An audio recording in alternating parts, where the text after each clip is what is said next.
প্রথম প্রশ্ন আমার যা থাকবে যে তুমি কেমন আছো আর নতুন বছর কিভাবে কাটালে? Happy new year.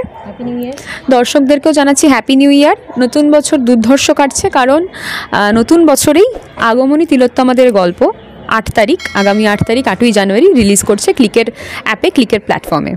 অনেক অনেক কংগ্রাচুলেশনস তোমাকে। আর এই ছবিতে কি আছে যদি একটু বলো। একদম আগেও যে গল্পটি ছিল সেটাই অবিকৃত রয়েছে, এবং আগেও বলেছি গল্প একেবারেই আমাদের সামাজিক ব্যাধিগুলোকে বধ করার, মানে ধরুন ধর্ষণ, মলেস্টেশন, র্যাগিং, এই যে সামাজিক ব্যাধি, এগুলোকে বধ করার জন্য নিজেদের মধ্যে থেকে একটা শক্তির জাগরণের প্রয়োজন। গল্প একেবারেই সেটাকে কেন্দ্র করে, মা দুর্গার আগমনকে কেন্দ্র করে। এবং আমি বলবো দর্শকদেরকে যদি না দেখেন তাহলে বোঝা যাবে না যে গল্পে আসলে কি রয়েছে। তাই আমি বলবো সকলকে অনুরোধ করব, সিনেমাটি দেখুন, শর্ট ফিল্মটি দেখুন ক্লিকের প্ল্যাটফর্মে। ছবি দেখার আগে দল থেকে কি কোনোভাবে কোনো আপত্তি এসেছিল? না, দল থেকে কোনো আপত্তি আসেনি, বা আমার মনে আগেও আমরা বলেছিলাম, আমি বা প্রান্তিক ডিরেক্টর এই শর্ট ফিল্মের, যে এটা তো দলের কোনো প্রজেক্ট নয় বা দলের কোনো বিষয় নয়, তাই দল থেকে আপত্তি আসা বা না আসা আমার মনে হয় না সেটা এই মুহূর্তে দাঁড়িয়ে এই শর্ট ফিল্ম রিলিজের সঙ্গে কোনো সম্পর্ক রয়েছে। আচ্ছা, যে আগমনী, এই আগমনীর যে বিতর্ক সৃষ্টি হয়েছিল, সেই বিতর্ক থেকেই কি ছবিতে কোনোভাবে কোনো অংশ এডিট করে বাদ দেওয়া হয়েছে? কোনো অংশ এডিট করা হয়নি। আমি প্রথমেই বলে দিলাম অবিকৃত রয়েছে কাহিনী, একেবারেই প্রথমে যা ছিল এখনও তাই রয়েছে। কারণ প্রথমে যে বিষয়টা ছিল সেটাই তো স্বাভাবিক, যে সামাজিক ব্যাধিগুলোকে বধ করার জন্য প্রত্যেক মহিলা, প্রত্যেক পুরুষ, প্রত্যেকের মধ্যে একটা জাগরণের শক্তির প্রয়োজন, নিজের ভেতর থেকে আসবে সেই শক্তিটা। তো সেটার সঙ্গে তো কোনো ঘটনার কোনো সম্পর্ক নেই। আমরা প্রত্যেকেই তো একটা ঘটনার প্রেক্ষাপটে রয়েছি, ঘটনার পটভূমিতে রয়েছে। এই ইন্টারভিউটাও তো কিন্তু সেই আর জি করের ঘটনার পটভূমিতেই হচ্ছে। যদি ইতিহাসের পাতায় কেউ বলে যে অমুক সালে কী হয়েছিল, তখন কিন্তু লোকে এই ঘটনাটাই বলবে।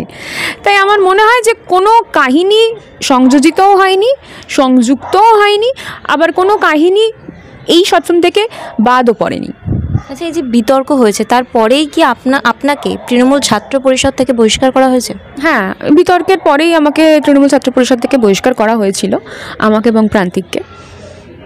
আচ্ছা, আপনাদের এই যে আগমনী রিলিজ হচ্ছে, আপনি কোনটা বেশি পছন্দ করছেন, এই অভিনয় জগৎ নাকি আপনার রাজনীতি জগৎ? ডেফিনেটলি আমি দুটোই ভীষণ রকমভাবে পছন্দ করি, দুটোই ভীষণ পছন্দের একটা পেশা। এবং বর্তমানে আমার সঙ্গে আরেকটা পেশাও যুক্ত হয়েছে, আমি পড়াচ্ছিও। তো সেই জায়গায় দাঁড়িয়ে আমি তিনটে পেশাকেই খুব ভালোভাবে উপভোগ করছি। আমার মনে হয় কাজে থাকাটা খুব ইম্পর্টেন্ট। আমি যদি সবসময় কাজে না থেকে অকাজে থাকি, লোকের কাজকে কীভাবে নষ্ট করা হবে সেই ধারণা নিয়ে থাকি, তাহলে তো আমার দিন খারাপ যাবেই, কোনো পেশাই আমার পছন্দ হবে না। আমার তো প্রত্যেকটা পেশাই, রাজনীতি জগতও পছন্দের ছিল, ভীষণ পছন্দের ছিল, এখনও রয়েছে, আগামী দিনেও থাকবে। এবং অভিনয় জগৎ অবশ্যই একটা খুব পছন্দের, খুব রঙিন একটা দুনিয়া, সবাই বলে, সেটাও পছন্দের জায়গা। আপনি কি এখনও তৃণমূলের সদস্য রয়েছেন? ডেফিনেটলি তৃণমূল কংগ্রেসের আমি এখনও মনে করি নিজেকে একনিষ্ঠ কর্মী রয়েছি, এবং আমি যতদিন বাঁচব তৃণমূল কংগ্রেসের এই একনিষ্ঠ কর্মীর মনোভাব নিয়ে বাঁচতে চাই। আচ্ছা, আপনার এই আগমনে যদি হিট করে, নিশ্চয়ই পরবর্তীকালে আরও সিনেমা আনবেন জনগণের জন্য।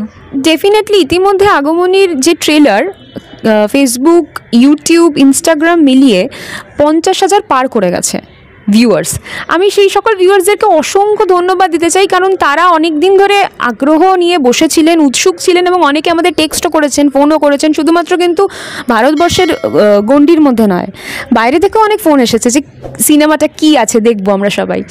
তাই ইতিমধ্যে 50,000 ভিউয়ার্স পেরিয়ে গেছে, দেখে নিয়েছে। আরও অনেক ভিউয়ার্স এখনও পর্যন্ত দেখা শুরু করবে, দেখবে, আগামী দিন আশা রাখবো। আর যে মিউজিক ভিডিওটা বেরিয়েছে সেটা একদিনে 26,000 মানুষ দেখেছে।